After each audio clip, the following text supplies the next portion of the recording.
He won the lottery, and the same day his wife asked for a divorce and half, so he burned it all. Michael Thompson held the winning ticket with trembling hands as he checked the numbers for the 10th time. $147 million. The amount that would forever change his family's life was right there, on a simple piece of paper he'd bought at the corner convenience store. It was at that moment that Karen appeared at the entrance of the apartment building where he'd worked for 15 years. She carried a brown folder in her hands and a smile he hadn't seen in months. "Michael, we need to talk," she said, placing the folder on the security booth counter. "Karen, you won't believe what happened," he replied, still staring at the ticket. "We won the lottery. We're millionaires." Her smile vanished for a second, but soon returned, wider than before. "What an incredible coincidence, honey, because I also have news for you." Karen opened the folder and pulled out a stack of documents neatly organized with colorful clips. "These are the divorce papers. They've been ready for 3 months. I was just waiting for the right moment." Michael dropped the ticket on the counter and looked at the woman he'd been married to for 18 years. "What do you mean, Karen? What are you talking about?" "I want half of everything, Michael. The house, the savings, and now, the lottery too."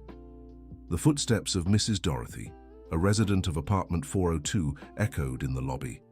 The 70-year-old woman always greeted Michael warmly, but this time she stopped when she sensed the tension in the air. "Is everything all right, Mr. Thompson?" she asked, adjusting her glasses. "Mrs. Dorothy, can you believe it?" Michael picked up the ticket again. After all these years playing the same numbers, they finally hit. And of all days, today. Karen interrupted. "Of all days, today I decided to be honest with you. I can't take this life anymore, Michael. I can't take you anymore." "But Karen, now we have money. We can travel, buy a better house, fulfill all our dreams." "Our dreams?" She laughed bitterly. "How long has it been since you asked me what my dreams are, Michael?" Mrs. Dorothy stepped away discreetly, but couldn't help overhearing the unfolding conversation. "I work here every day to support our family," Michael said, his voice starting to tremble. "I wake up at 5 in the morning, spend 12 hours in this security booth, and when I get home you barely look at me. And you think I don't work? That taking care of the house, Emily, your clothes, your meals, isn't work?" The mention of their daughter made Michael's heart tighten. Emily was 16 and the light of his life. "Does Emily know about this?" he asked. Karen looked away. "She'll understand. It's better this way." "Better for who, Karen?" "For all of us. You can keep your security booth, and I can finally have a real life." Michael looked at the ticket in his hands. The numbers 07, 14, 23, 31, 42, 55 were printed in black on the white paper. The same numbers he'd played for over 10 years, based on their families' birth dates. "You know what, Karen?" he said, standing up from his chair. "You're right. It is better this way." "Good. Then you sign here and—" "I'm not signing anything." Karen looked confused. "What do you mean?" "Michael, you have to sign. These are your rights too." "My rights?" He laughed, but there was no joy in the sound. "You've been planning to leave me for 3 months, show up on the day I win the lottery demanding half, and now you talk about rights." Mrs. Dorothy had stopped by the elevator, but the doors wouldn't close. She pretended to check her phone while listening to the argument. "Michael, be reasonable. We're married under shared property laws. Half is mine by right." "You know what I think about your rights, Karen." Michael lit the lighter he used for his cigarette breaks at work. The small blue flame danced in the hallway's draft. "Michael, what are you doing?" "What I should have done a long time ago." He brought the flame closer to the ticket. "No!" Karen screamed. "Have you lost your mind? That's 147 million. "It was 147 million, Michael replied, letting the fire touch the paper. Dorothy gasped in shock. Karen tried to snatch the ticket from her husband's hands, but he stepped back. "Stop this! You're destroying our future." "Our future?" Michael laughed as he watched the flames consume the numbers. "You said you don't want a future with me, remember?" The paper burned quickly. In seconds, $147 million turned to ashes on the hallway floor. Karen stood in shock, staring at the charred remains. You burned," she stammered before fainting. Dorothy rushed to help, calling for assistance. Other residents came downstairs to see what was happening. "Mr. Michael," Betty from 301 exclaimed. "What happened here?" "I burned a winning ticket, Betty. 147 million. "That can't be," said Robert from 503, who arrived with a glass of water for Karen. "No one would do something like that." "I did," Michael replied, sitting back down in the security booth chair. Dear listener, if you're enjoying the story, take a moment to like and especially subscribe to the channel. It helps us a lot as we're just starting out. Now, continuing. Richard Miller, the building manager, appeared in the hallway, still wearing his accounting firm uniform.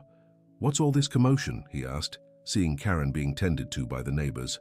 "Michael burned a winning lottery ticket," Dorothy explained, still in shock. "Burned? How?" "With actual fire, Mr. Richard," Michael said. "Karen showed up with divorce papers the exact moment I found out I'd won the lottery. She wanted half of everything." Richard took out his phone and started recording. "Michael, tell me exactly what happened." "Not much to tell. I won 147 million. She wanted half. I burned it all." "Are you sure it was a winning ticket?" Michael showed the newspaper with the lottery results. "These numbers right here: 07, 14, 23, 31, 42, 55, the same ones I just burned." Richard kept recording as Karen began to regain consciousness. "Michael," she said weakly, "tell me this is a lie. Tell me you didn't do this." "I did, Karen, and you know why. Because I'd rather be poor with dignity than rich while sharing with someone who's been planning to betray me for months." "I'm not betraying you." "No? Then explain these papers prepared 3 months ago. Explain why you showed up with them today, of all days." Karen stood with the neighbor's help but was visibly shaken. I didn't think you'd react like this." "And how did you think I'd react, Karen? With a celebration?" Robert shook his head. "Ma'am, this is on you. 15 years this man has worked in this building, honest, dedicated, and you show up the day he wins the lottery asking for a divorce? What kind of coincidence is that?" "It wasn't a coincidence," Karen murmured. Everyone stopped to look at her. "What do you mean?" Michael asked. I knew the numbers you played. Everyone did. You always said they'd hit someday." The revelation hit the group like a bomb. "You were watching me?" Michael asked, standing again. "It's not like that." "Then what is it, Karen? Explain properly." Richard kept recording everything. "I followed the draws. When I saw your numbers had won, I knew it was time." "Time for what?" "To leave you. With half that money, I could start over." Dorothy was outraged. "What a selfish woman. 15 years waiting for my husband to win the lottery so I could ask for a divorce. That's not it." Karen defended herself. "I've wanted to leave for a long time. The money would have just made things easier." "Easier for you," Michael said bitterly. "For me, it complicated everything." "Complicated? Michael, you destroyed $147 million. You've completely lost your mind." "Or maybe I've finally come to my senses." At that moment, Emily Thompson, the couple's daughter, arrived at the building. The 16-year-old girl came home from school with her backpack on and headphones around her neck. "Dad, Mom," she asked, seeing the crowd in the lobby. "What's going on here?" Karen and Michael exchanged glances. Neither knew how to explain the situation to their daughter. "Emily," Karen began, "we need to talk." "Talk about what? And why is everyone here?" "Your father just did something very foolish," Karen said. "What kind of foolish thing?" Michael stepped closer to his daughter. "Sweetheart, come here. I need to tell you something." They moved slightly away from the group. "Dad, you look like you messed up. What did you do?" "I won the lottery today, Emily." The girl's eyes lit up. "Really? How much?" 147 million. "Oh my God, we're rich," she shouted, hugging her father. "We can buy me a car, a new house and—" "Hold on, sweetheart. There's more." "More what?" "I burned the ticket." Emily pulled back, confused. "What do you mean, burned?" "With fire. Turned it to ashes." "Dad, you're joking, right?" "I'm not." "But why would you do something like that?" Michael glanced at Karen, who was talking nervously with the neighbors. Your mother showed up today with divorce papers, wanting half of everything. Divorce? Emily went pale. You're splitting up? Looks like it. And you burned the money because of that? I burned it because I didn't want to share with someone who's been planning to leave me for months. Emily sat on the emergency staircase steps. Dad, I don't understand any of this. You won the lottery and got divorced on the same day? Sounds like a joke, huh? It doesn't sound like a joke. It sounds like a nightmare. Karen approached the two. Emily, I need to explain some things to you. Then explain, Mom, because I don't get it at all. Your father and I haven't been happy together for a long time. And so you secretly prepared divorce papers? Emily asked, her eyes welling up. It wasn't secret. It was planned. Planned for when, Mom? Karen hesitated. For when the time was right. And the right time was when Dad won the lottery. Emily, you don't understand. Adults make complicated decisions. Complicated? Emily stood up. Mom, you waited for Dad to get rich before asking for a divorce. How is that not selfish? It's not about the money. It's not? Then why do you want half of everything? Karen had no answer. Richard Miller approached the group. Michael, can I talk to you for a minute? Of course, Richard. They stepped aside. Listen, Michael. I recorded everything that happened here. Are you sure you want me to delete it?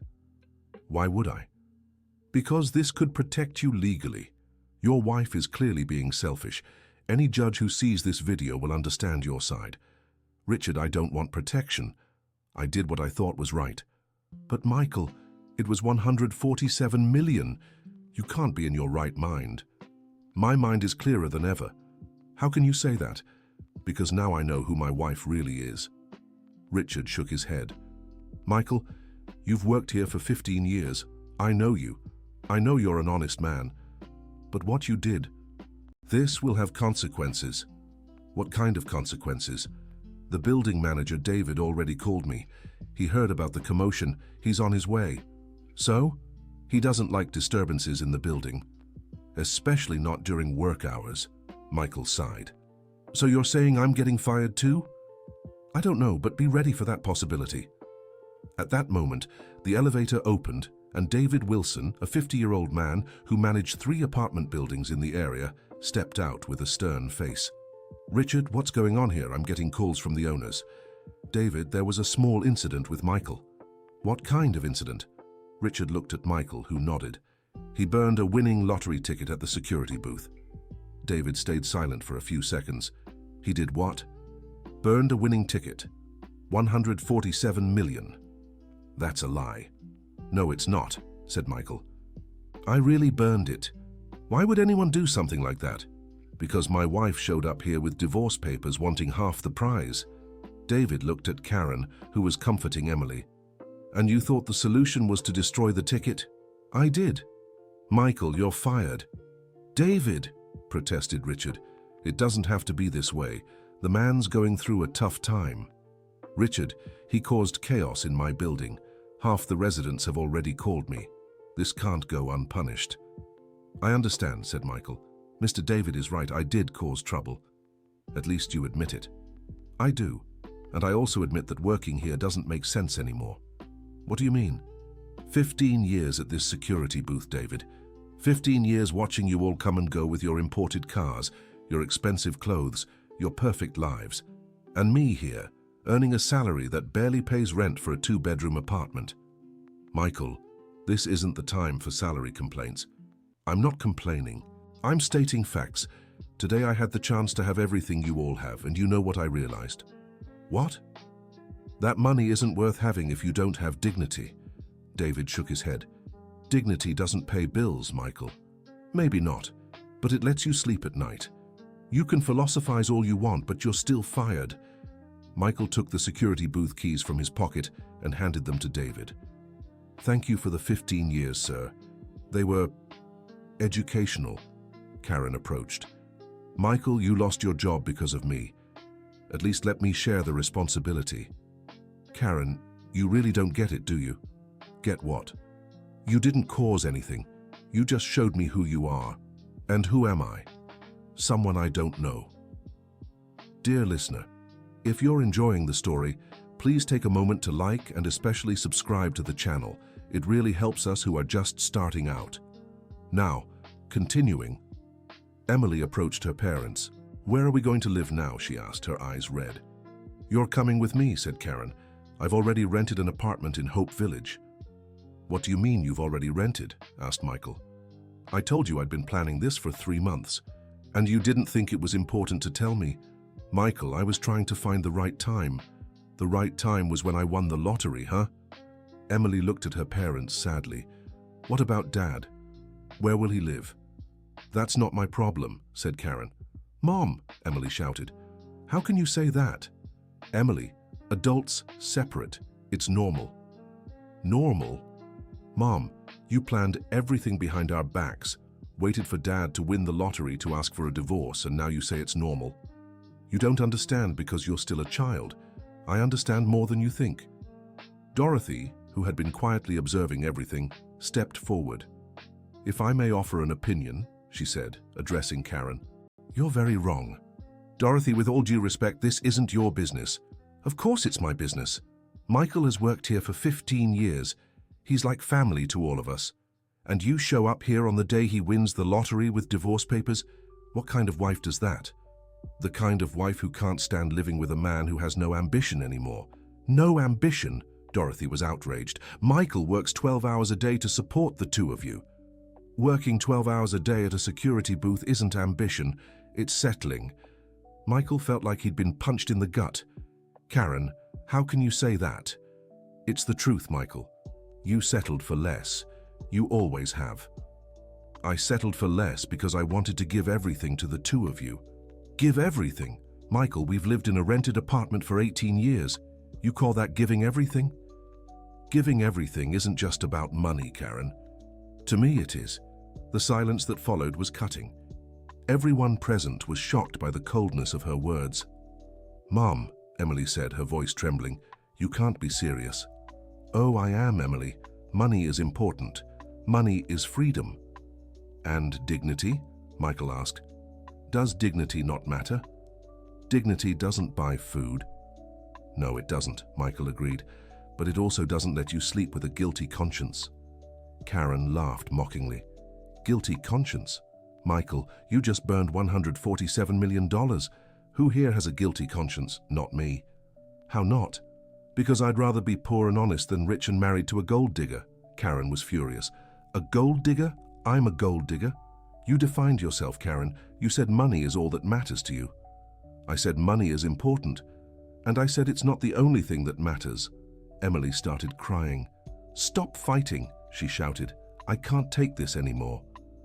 Both Karen and Michael stopped arguing and looked at their daughter. "Sweetheart," Michael said, stepping closer. "I'm sorry, I didn't want you to see this." "Dad, I don't understand. You were happy. At least I thought you were."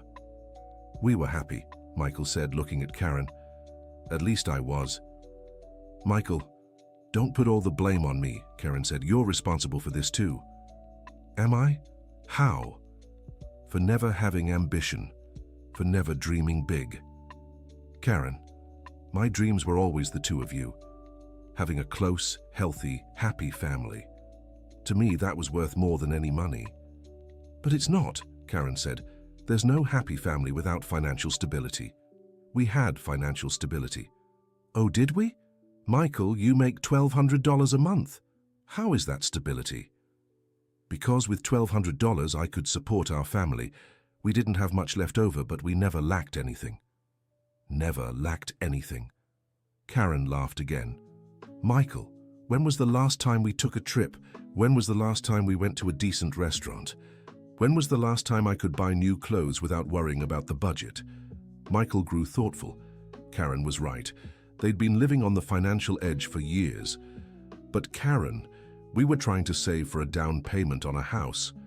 "For how many years, Michael? 5, 6? And how much did we manage to save?" $3,000. $3,000 in 6 years. You think that's normal? "I think it's what's possible with what I earn." "Exactly. It's what's possible with what you earn. And you never tried to earn more." "What do you mean?" "Michael, you could have studied gotten certified, looked for a better job, but you chose to stay in your comfort zone. Michael looked at his own hands, calloused from years of work, sometimes cracked from the cold he endured at the security booth during winter.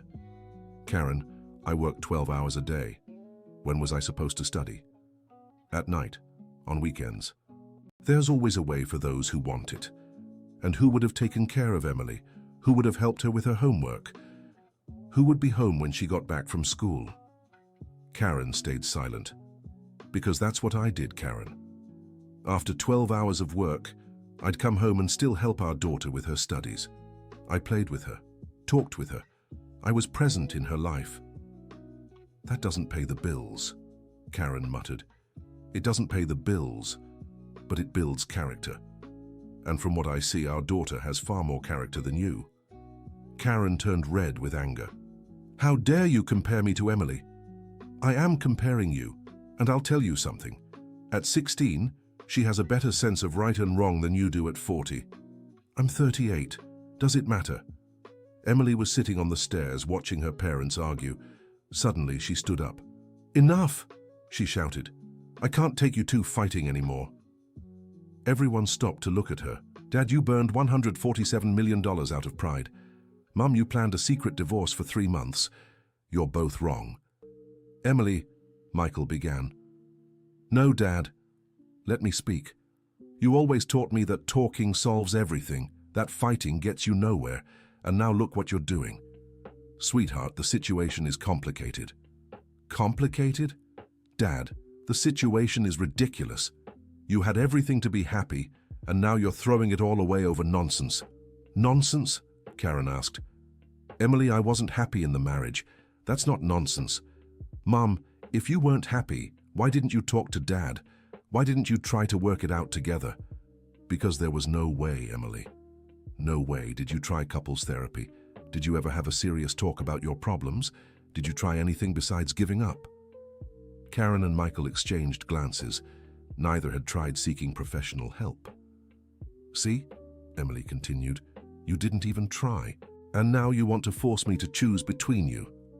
No one's forcing you to choose, Karen said. Of course you are, Mum. You rented an apartment without asking me. Dad lost his job and has nowhere to go. How am I not supposed to choose?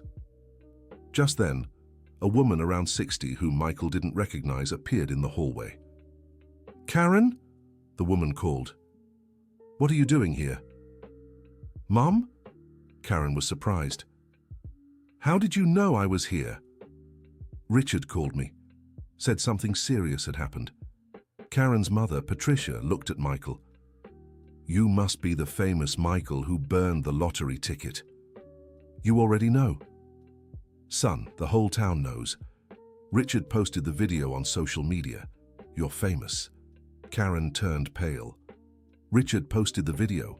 What video? Richard approached, looking a bit awkward. Karen, I posted it because people needed to know the truth. Your husband isn't crazy. He was betrayed. I didn't betray anyone, Karen, Patricia said disapprovingly. You planned a secret divorce for 3 months and showed up here the day he won the lottery. How is that not betrayal? Mom, you don't understand the situation. I do understand, my dear. I understand very well, and I'm ashamed of you. Silence fell.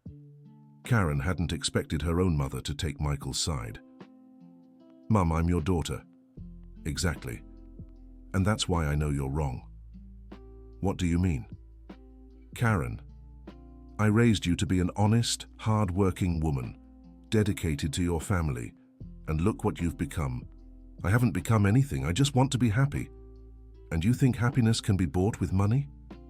It helps a lot. Patricia shook her head. Sweetheart, I spent my whole life married to your father on a minimum wage, 50 years of marriage, and we were happy. Were you? Yes, we were, because we knew the most important things in a family are love, respect, and trust, not money. Mum, times have changed. Changed? What's changed, Karen?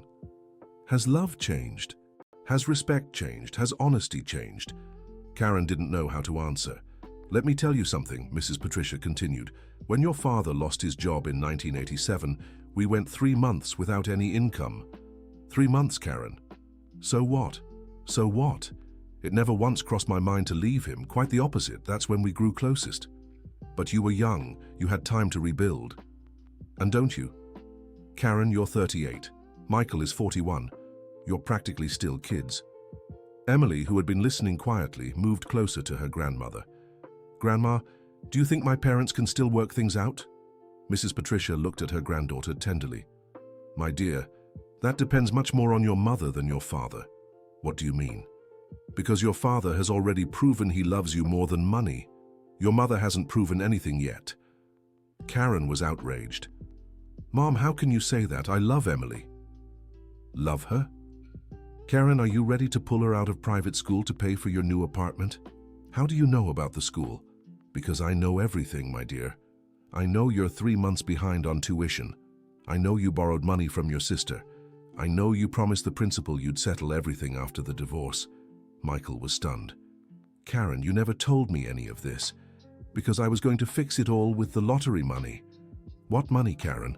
Mrs. Patricia asked. The money you didn't win, the money that belonged to your husband? We're married. The money would have been ours. Would have been? Karen, you're married on paper, because in reality you left him 3 months ago. Just then, a well-dressed man around 45 arrived at the building, carrying a briefcase. Karen? He called. Brian? Karen was surprised. What are you doing here? You didn't answer my calls? I got worried. Everyone stared at Karen, who was visibly nervous. Brian, this isn't the time. Of course it is, Brian said. You told me today was the day that you'd leave him and we could finally be together. The silence was deafening. Michael looked at Karen as if seeing her for the first time. Karen, he said calmly. Who is this man? Michael, I can explain. Then explain. Brian is a friend. A friend? Brian looked confused. Karen, we've been dating for 8 months. If there was tension before, now there was a bomb about to explode. 8 months? Michael asked. Michael, it's not like that. Then what is it, Karen? Explain it to me. Mrs. Patricia covered her face in shame. Emily started crying again. Dad, she said. Now I understand why you burned the money. Emily, it's not what you think, Karen said. Not what, Mom? You've been cheating on Dad for 8 months and still want me to believe it's different. I wasn't cheating. Michael and I haven't had a relationship in over a year. Yes, we did, Michael said. At least I did. Michael, you can't be that naive. Naive? Karen, we made love just last month. Did we make love or just have sex? Because they're not the same. The words cut like a knife. Michael's legs nearly gave out. Karen, how can you talk like this in front of our daughter? Because it's the truth. We haven't been close in a long time. Not for you. For me, we were. Brian, who had been watching in confusion, stepped closer to Karen. Honey, you told me you'd been separated for over a year. I have. No, you haven't, Michael said. We live in the same house, sleep in the same bed, have breakfast together every day. That doesn't mean anything, Karen said. Not to you. To me, it meant everything. Mrs. Dorothy, who had been following the whole situation, approached Michael. Michael, now I understand everything. You didn't burn the money out of pride. You burned it out of heartbreak. Heartbreak. Heartbreak from discovering that your wife is capable of such an elaborate betrayal. Karen turned to the neighbor. Mrs. Dorothy, with all due respect, this isn't any of your business. Of course it's my business. Michael has been my friend for 15 years and you're a traitor. I'm not a traitor, aren't you? Mrs. Dorothy was furious. You planned a divorce for 3 months, had an affair for 8 months, rented a secret apartment and still showed up here on the day he won the lottery, demanding half of everything. If that's not betrayal, then what is? Karen had no answer. Brian was clearly uncomfortable. Karen, maybe I should go, he said. No, stay right there, Michael said. Now that I know you exist, I want to get to know the man who's been with my wife for 8 months. Michael, please. Please what, Karen? You brought him here. Now deal with it. Brian reached out his hand to Michael. Look, I didn't know you two were still living together. Karen told me that—" "I know exactly what Karen told you," Michael interrupted, ignoring the outstretched hand. "That we were separated, right?" "Yes. And you believed her?" "Why wouldn't I?" "Because no man believes a married woman who says she's separated, unless he's naive or after something." "After something?" "Yeah. Did you know about the lottery numbers I played?" Brian was confused. "What numbers?" "The numbers 07, 14, 23, 31, 42, 55. Karen never mentioned them to you?" "No. Why?" Michael looked at Karen. "So you didn't tell your boyfriend you were waiting for me to win the lottery before filing for divorce?" Karen turned pale. "Brian, it's not like that." "Then what is it like?" Brian asked, starting to understand. "It's exactly as he said," Mrs. Patricia chimed in. "My daughter planned everything to steal half the prize." "Steal?" Brian was shocked. "Karen, is this true?" "It's not stealing. It's my right." "You're right. Karen, you've been cheating on your husband for 8 months. "I wasn't cheating. We didn't have a relationship anymore." "But you're still married," Brian shouted. "Karen, you lied to me." "I didn't lie to anyone." "Of course you did. You told me you were separated." "And I was." "Only in your head. Legally, you're still married." Brian grabbed his bag and headed for the door. "Brian, wait," Karen called. "Wait for what, Karen? You used me." "I didn't use anyone." "Yes, you did. You stayed with me while waiting for your husband to win the lottery. And when he did, you showed up here to take half and move in with me." "And what's wrong with that?"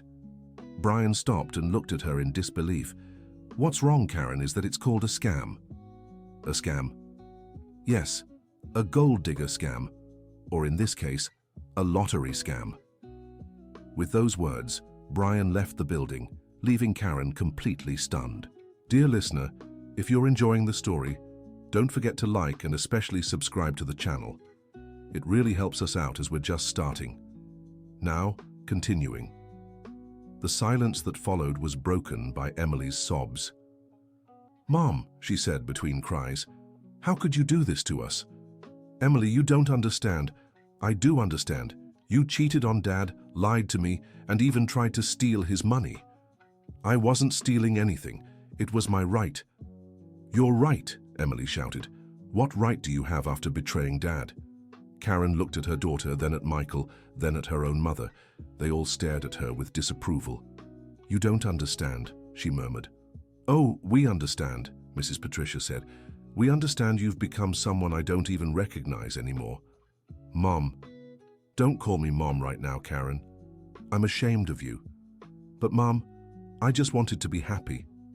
"And you think happiness is built on dishonesty?" "I wasn't dishonest. You weren't?" "You—" "Karen, you had an affair for 8 months, planned a divorce in secret, lied to your daughter, lied to your lover, and still wanted to keep half of money that wasn't yours. If that's not dishonesty, then what is?" Karen couldn't answer. For the first time, she seemed to truly grasp the gravity of what she'd done. I didn't think it was that serious." "You didn't?" Michael finally spoke. "Karen, you destroyed our family. How is that not serious?" "Michael, our family was already broken long ago." "No, it wasn't. At least not for me and Emily. It was for me." "And why didn't you talk to me? Why didn't you try to fix it?" "Because I didn't want to fix it anymore, Michael. I wanted out of this life." "This life, Karen, what was so terrible about our life?" "A life with no prospects, no dreams, no future." "No future. Karen, we had a wonderful daughter, a home, our health, jobs. What more did you want?" "I wanted more, Michael. I always wanted more." "More what?" "More money, more comfort, more security." "And you thought you'd get that by betraying your husband?" "I thought I'd get it by starting over." Dorothy stepped closer to Karen. "My dear, forgive my bluntness, but you're completely mistaken." "What do you mean, Dorothy?" "You think money brings happiness. But look what happened here today.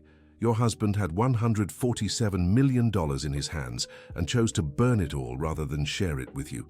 Do you know why?" "Why?" "Because he realized money without dignity is worthless. But he burned $147 million. So what?" "My dear, money can be earned again.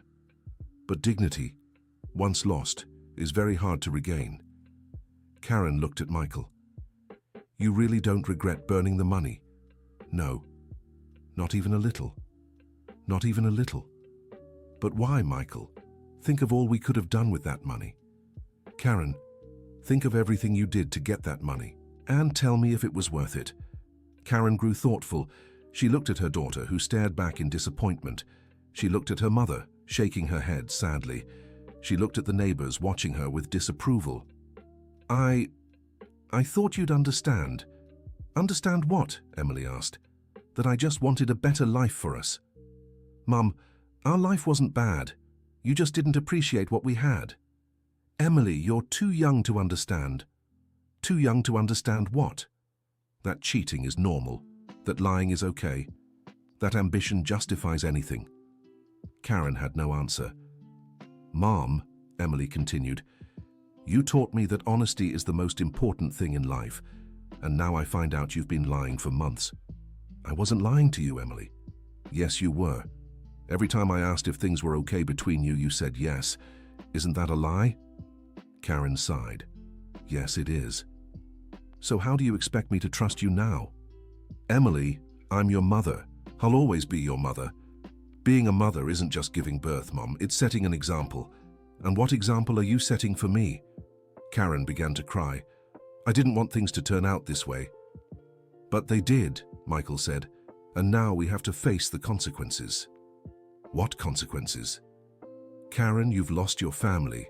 You've lost your husband, your daughter's respect, your mother's respect, and you've lost your boyfriend too. I can talk to Brian. I can explain. Explain what? That you lied to him too? Karen stopped crying and looked at Michael. Michael, can't we try again? Try what? Our marriage, our family. Michael stayed silent for a few seconds. Karen, do you really think that's possible? I think it's worth trying. Why? Because Brian left you? That's not why. Then why? Because I realized I made a mistake. A mistake? Karen, you didn't make a mistake. You made choices. For months. Conscious choices. Michael, people can change. They can. But Karen, trust is like glass. Once broken, it's never the same again. Are you saying you'll never be able to trust me again? I'm saying it'll be very hard. But can you try? Michael looked at Emily, who was watching the conversation intently. Sweetheart, what do you think? Dad, I really want you two to get back together, but not like this. What do you mean? Not with Mom coming back just because she lost everything. That's not love. That's desperation. Karen was shocked by her daughter's maturity. Emily. Mom, if you really love me and love Dad, you'll try to win us back.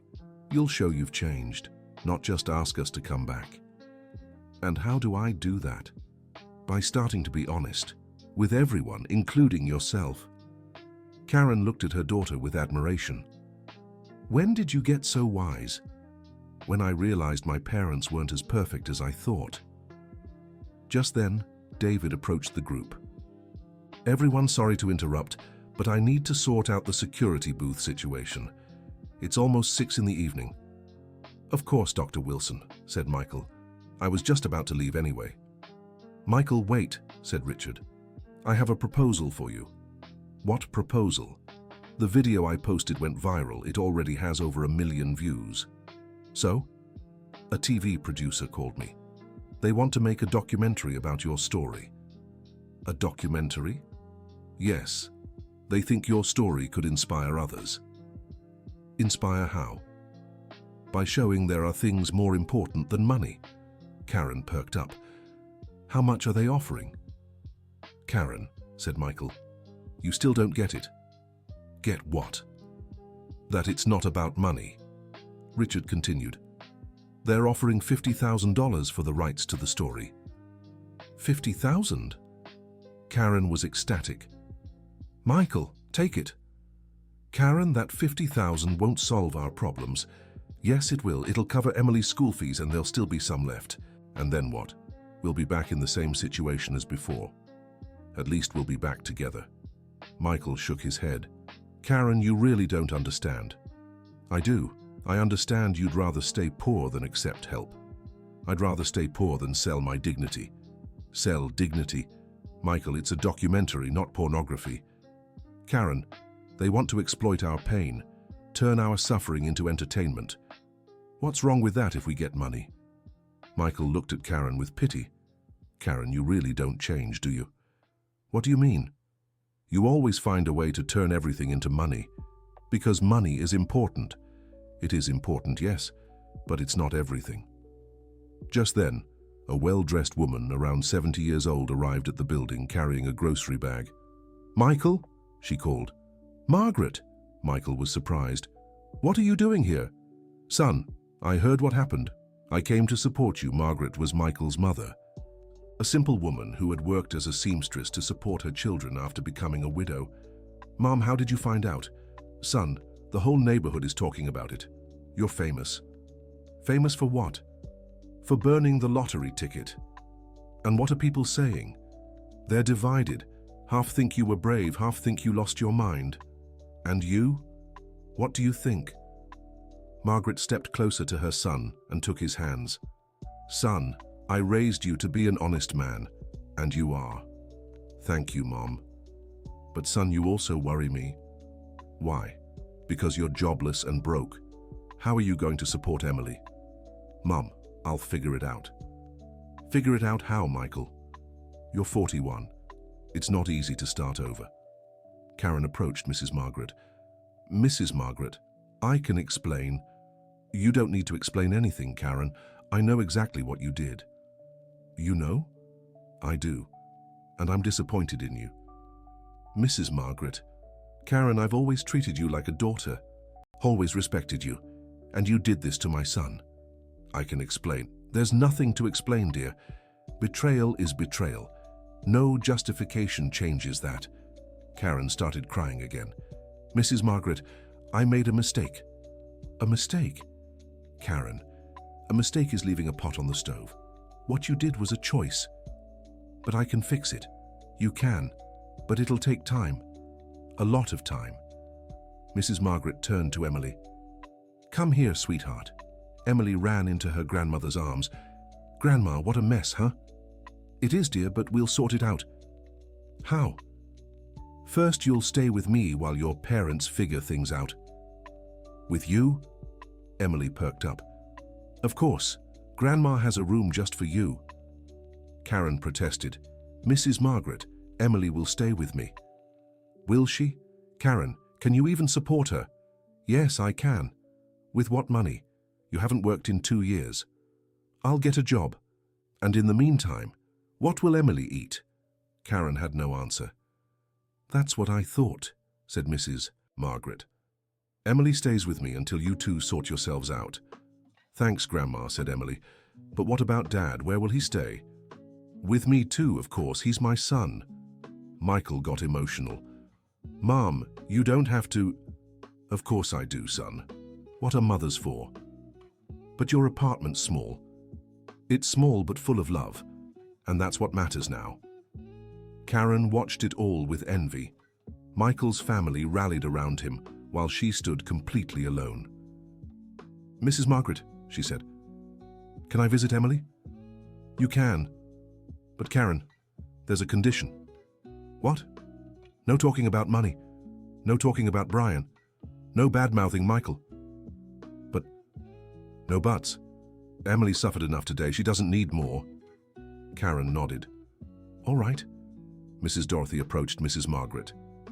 Mrs. Margaret, if you need anything, just say the word. Thank you, Mrs. Dorothy.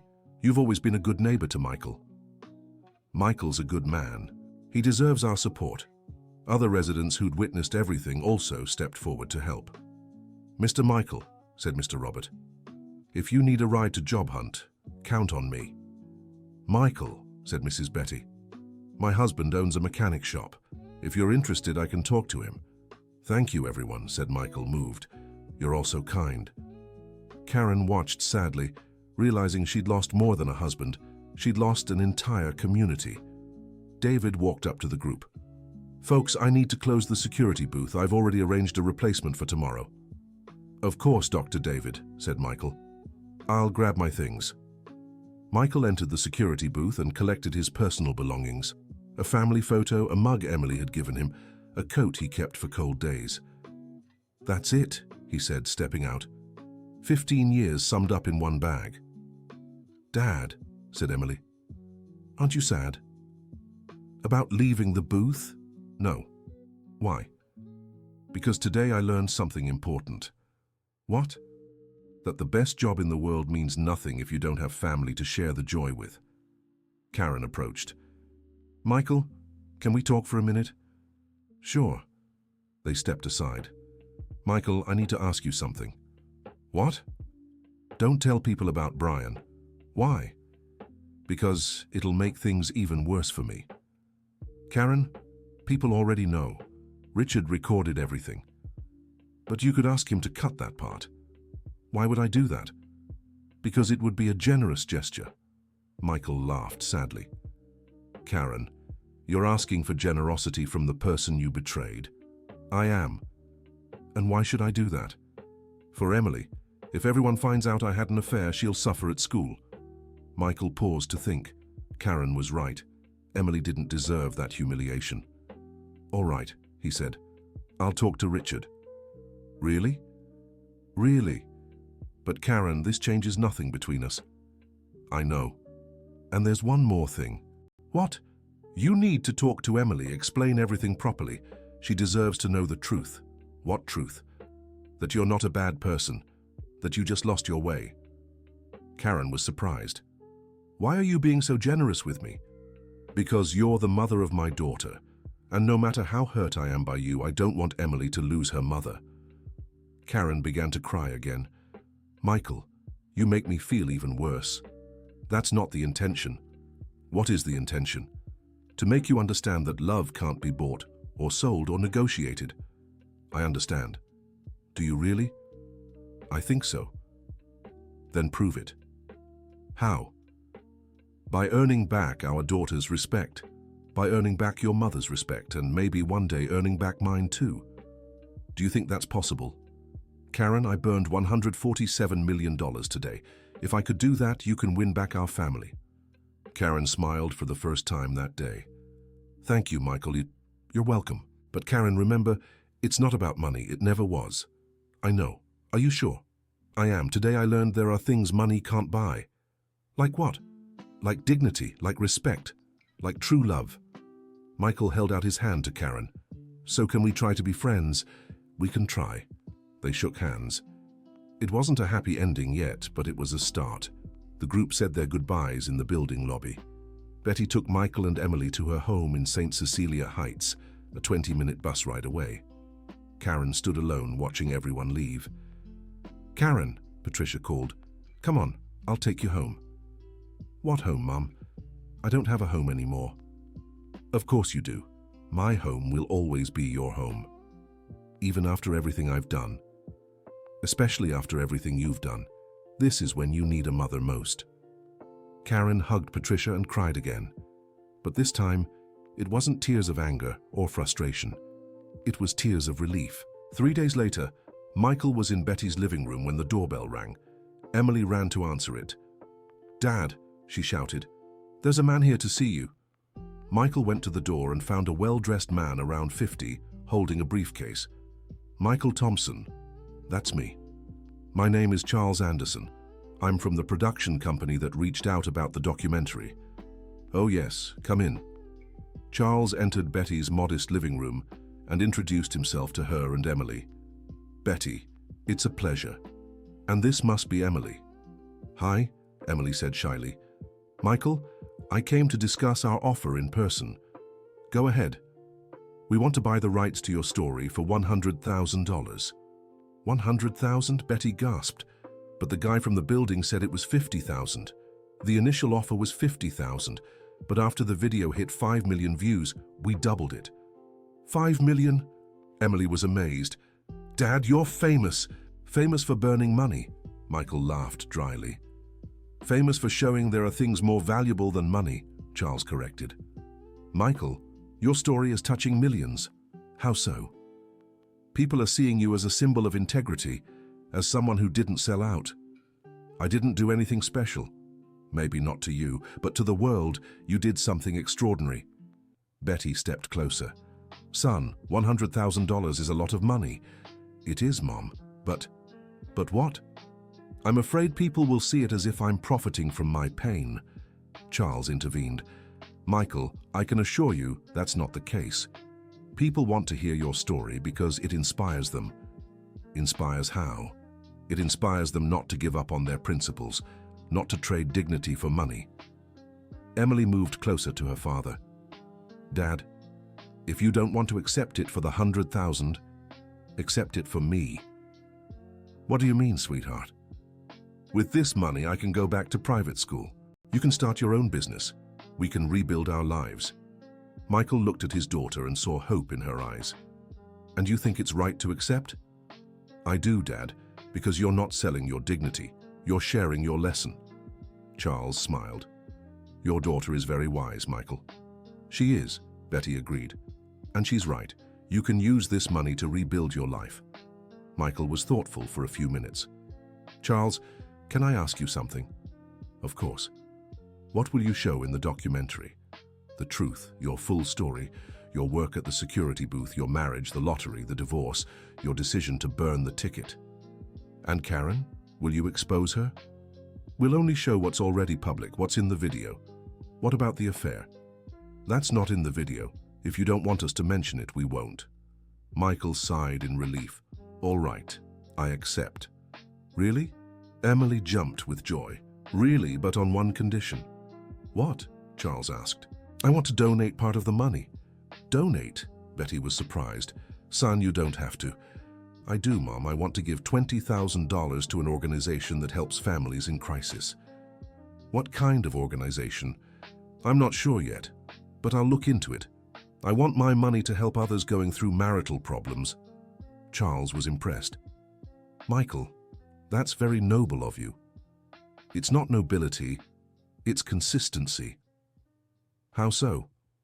If I burned 147 million because I didn't want to benefit from my wife's betrayal, I can't now fully profit from exposing that same betrayal. Emily hugged her father. Dad, now I understand why you burned the money. You do? I do. You have principles, and principles aren't for sale. A week later, Michael was job hunting when he got a call. Hello? Michael, it's Richard from the apartment building. Hi, Richard. How are you? Michael, I have an offer for you. What kind of offer? David was fired. What do you mean? The owners found out he unfairly dismissed you. They were outraged. And they want to offer you the position of building manager. Building manager? Richard, I'm not qualified for that. They don't care. They want someone they can trust. And after everything that happened, you've become a symbol of honesty. What's the salary? $3,000, almost triple what you made as a security guard. Michael fell silent. Michael, you there? I am. It's a lot to take in. Coincidence? Losing a job and getting a better one in a week. Michael, this isn't a coincidence. It's recognition. Recognition? Yes. People see that you're different, that you have character. Richard, can I think about it? Of course. But don't take too long. They need an answer by tomorrow. Michael hung up and told Betty and Emily. Dad, take it, Emily said. $3,000 is a lot of money. It is, Betty agreed. And you'll be working in the same place. You know everyone. But I don't know anything about building management. Son, you worked 15 years in that building. You know every problem, every resident, every detail. That's worth more than any course. You really think so? We do, the two said in unison. The next day, Michael called Richard and accepted the offer. That same week, he started as the manager of Riverside Towers. A month later, Karen showed up at the building. She looked different, simpler, without heavy makeup, dressed more modestly. Hi, Michael. Hi, Karen. How are you? Better. I got a job. That's great. Where? At a clothing store in the mall, as a salesperson. How's it going? Hard. The pay's low, I'm on my feet all day, and I have to deal with rude customers. But do you like it? Karen smiled. You know what? I do. For the first time in years, I feel useful. Useful? Yes, I'm earning my own money. I don't depend on anyone. That's great, Karen. Michael, can I tell you something? Of course. On my first day, an older lady came to the store looking for a dress for her daughter's wedding. She only had $100. And all the dresses cost over $200. I spent 2 hours helping her find something pretty within her budget. Did you manage? I did. And you know what she told me? What? That I was an angel. That she was sure God had put a good person in her path. How did that make you feel? For the first time in a long time, I felt proud of myself. Michael smiled. Karen, that's really good. It is. And you know why? Why? Because I realized helping people is more fulfilling than any amount of money. You really think so? I do. And I realized something else too. What? That I owe you an apology. Karen, no, Michael, let me say this. I was so unfair to you, so selfish, so greedy. Karen, that's in the past. No, it's not. Not for me. I need to say this. Then say it. Michael, forgive me for betraying you, for secretly planning our divorce, for trying to steal your money. I forgive you, Karen. Really? Really? I forgave you a long time ago. How can you be so generous?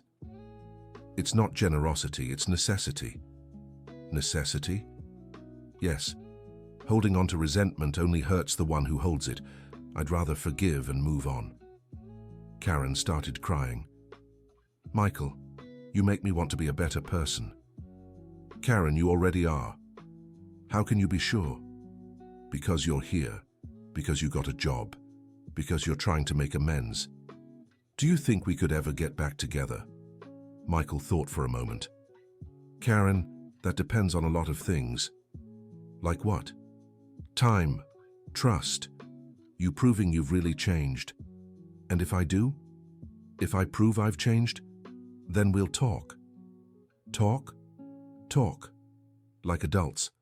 Like people who respect each other. Thank you, Michael. You're welcome. But Karen, there's one thing you need to do first. What? Win back Emily's respect. How? By being the mother she deserves. By being present, honest, and setting an example. I'll try. Don't try. Do it. Dear listener, if you're enjoying the story, take a moment to like and subscribe to the channel. It really helps us as we're just starting out. Now, continuing. 2 months later, Emily celebrated her 17th birthday at Betty's house. It was a simple party, but the whole family was there. Michael, Betty, Patricia, and Karen. Happy birthday, Princess, Michael said, handing his daughter a gift. Thank you, Dad. What is it? Open it and see. Emily unwrapped the gift and found a gold chain with a heart-shaped pendant. Dad, it's beautiful. Read what's on the back. Emily turned the pendant over and read, To my princess, who taught me that love is worth more than gold. Dad, she said, emotional. Thank you. It's the most beautiful gift I've ever received. Karen approached. Emily, I also brought a gift for you. Thank you, Mom. Emily opened it and found a book. A book? Not just any book. It's a journal. Blank. What for? For you to write our new story, the story of our family reuniting. Emily looked at her mother affectionately. Mom, thank you. I will write in it. And what will you write first? That my family is learning love is more important than anything. Mrs. Margaret walked up to them. Girls, shall we sing Happy Birthday? During the song, Michael watched Karen singing along with everyone.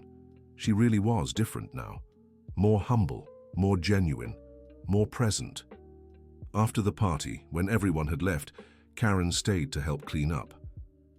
Karen, said Mrs. Margaret, can I tell you something?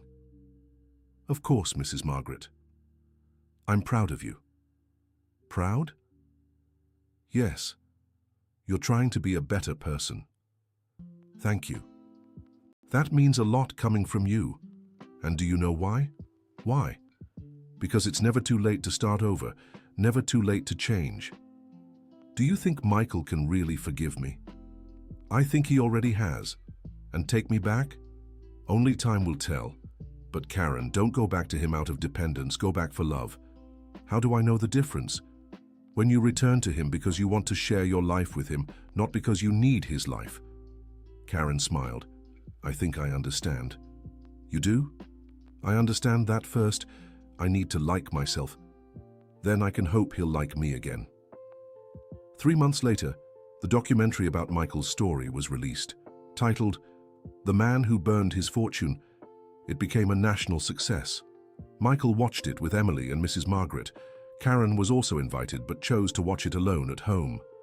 Dad, Emily said during the film, you really don't regret it? Burning the money? Yeah. No. And you know why? Why? Because if I hadn't burned it, I might never have discovered who truly loved me. What do you mean?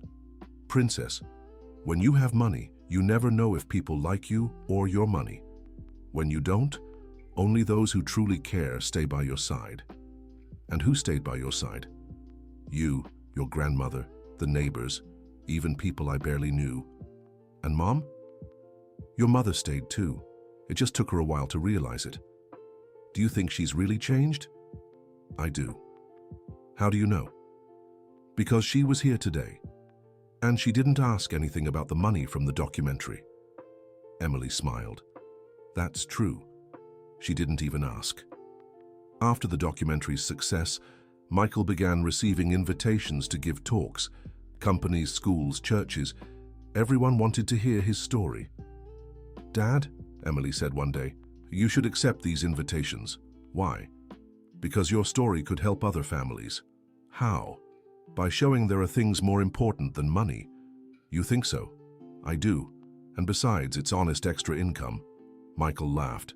You're becoming just like your mother, always thinking about money. That's not it, Dad. It's just that now I understand money is important, but it has to be earned with dignity. Well said. I learned from you. Michael started giving talks on weekends. He always spoke about values, family, and the importance of holding on to principles even in hard times. At one of these talks, in a private school in New York, he spotted Karen in the audience. Karen, what are you doing here? I came to listen to you. Why? Because I want to understand how you think. And what did you think? That you're the most principled person I know. Karen. It's true, Michael. I spent years complaining you lacked ambition. Now I see you have the greatest ambition of all.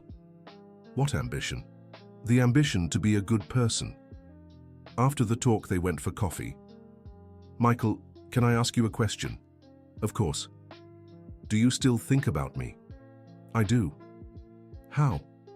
As the mother of my daughter, as someone who was part of my life for 18 years. That's all? Karen, what do you want me to say? The truth. The truth is, I still feel something for you, but I don't know if it's love or just habit. And how do we figure that out? With time, with being together, with patience. Michael, would you be willing to try again? Try how? Dating, taking it slow, no rush. Without living together? Without living together, no pressure, just to see if there's still something between us. Michael grew thoughtful. Karen, this won't be easy. I know. It'll take a long time for me to trust you again. I know that too. And maybe we'll find out there's no fixing it. Maybe. But Michael, can't we at least try? Why do you want to try? Because I realized you're the man of my life. It just took me 18 years to see it. Michael smiled. Karen, all right, we can try. Really, really, but truly slow, step by step. Step by step. They got up from the table and for the first time in months, hugged. 6 months later, Karen and Michael were officially dating. They still didn't live together but saw each other almost every day. Dad, Emily said one day, when are you two moving back in together? When your mother is ready. What do you mean? When she can live on her own and chooses to live with me. Not out of necessity, but because she wants to. And when will that happen? I don't know, maybe never, maybe tomorrow. Are you in a hurry? No. Hurry is for those afraid of losing something. I'm not afraid of losing anything because I've learned what's ours can't be taken away. And if Mom is ours, if she's ours, she'll stay. If she's not, it's better she leaves. A year after the lottery incident, Michael was in his building manager's office when Karen walked in. "Hi, love." "Hi. Everything okay?" "Yes, I came to share some news." "What news?" "I got a promotion at work." "That's great. What position?" "Sales supervisor." "And how much will you make?" $2,500. "Karen, that's wonderful." "It is. And do you know what that means?" "What?" "That now I can support myself with dignity. And so now I can choose to be with you because I love you, not because I need to." Michael stood up and hugged Karen. "Karen, I love you." "I love you too. Will you marry me again?" "Yes, but this time for love, not out of dependence." "Then let's get married." "When?" "When Emily turns 18. She'll be our witness." On the day of Karen and Michael's wedding, exactly 2 years after the lottery incident, the whole family gathered at the small neighborhood church. Emily, now 18 and studying law at a state university, stood as her parents' witness. "Dad," she said before the ceremony, "do you regret anything?" "I do." "What?" "Not burning that ticket sooner." "Why?" "Because if I had burned it earlier, maybe we'd have gotten here sooner." "Gotten where?" "To where we are now. Together, truly. Out of love." "Dad, do you think we're rich?" "Very rich." "Even without the 147 million?"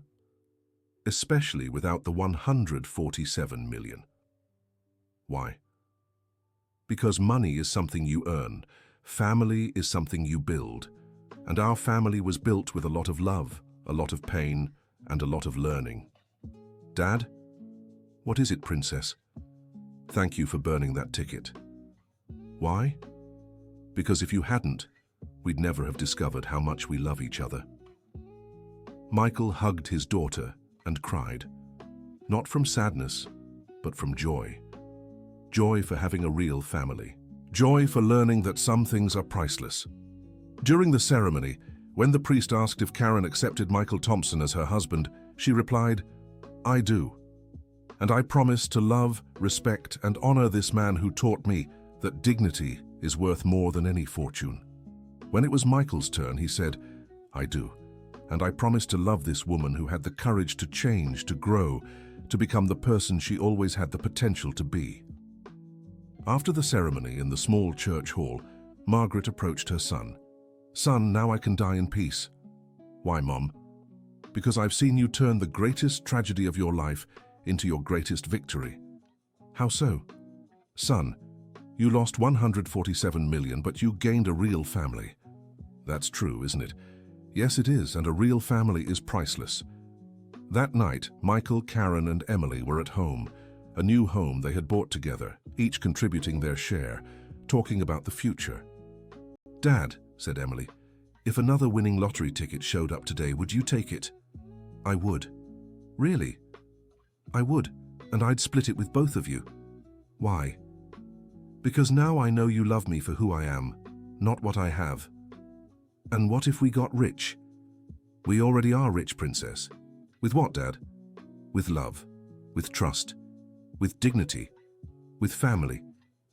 Karen moved closer to her husband. "Michael, thank you." "For what?" "For giving me a second chance." "Thank you." "For what?" "For showing me change is possible, for proving love can conquer anything." Emily hugged her parents. "Do you know the best part of this whole story?" "What?" they both asked. "That it's not about money, it's about us." And so, 2 years after burning $147 million, Michael Thompson was certain he had made the right choice, because he had discovered that true wealth isn't in your pocket, it's in your heart. The end. Now tell me what you thought of this story and where you're watching from. If you have something to share with us, leave a sincere comment below. Do you think Michael made the right decision by burning the money? I'd love to hear your opinion. Thank you so much for your company.